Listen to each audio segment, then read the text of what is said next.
Mélanie Laurent n'a pas choisi la simplicité concernant sa vie personnelle, mais elle a écouté son cœur.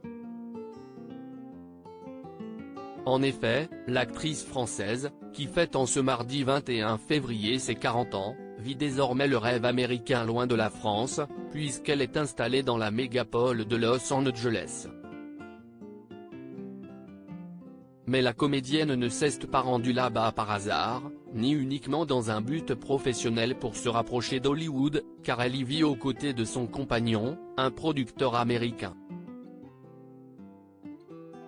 Ensemble, ils ont eu une petite fille nommée Mila en 2019.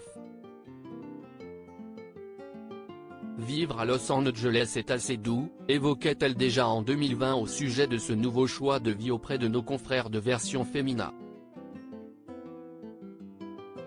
D'ailleurs, je suis vite revenu.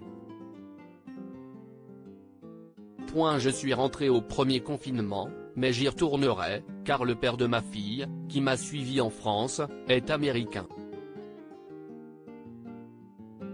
Il vit ici depuis 2 ans et il s'y plaît mais, avec le confinement, il ne voit pas le pays sous son meilleur jour, développait-elle alors.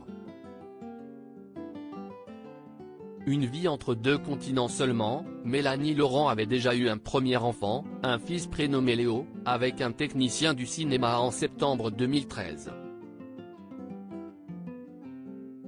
Or celui-ci est resté en France, en Bretagne plus précisément.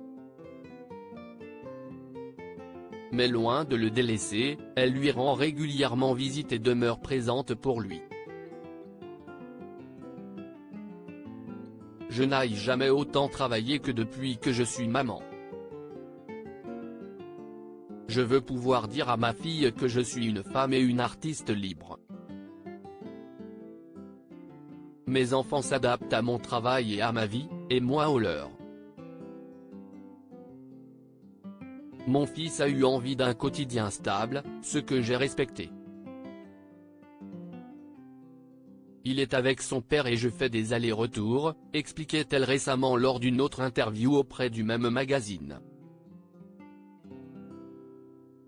Dans un précédent entretien accordé au magazine Madame Figaro, peu de temps après son installation en Californie, Mélanie Laurent avait expliqué que les grandes décisions de sa vie sont liées à une histoire d'amour, si est parce que j'ai rencontré un Américain qui vit à Los Angeles que je suis partie.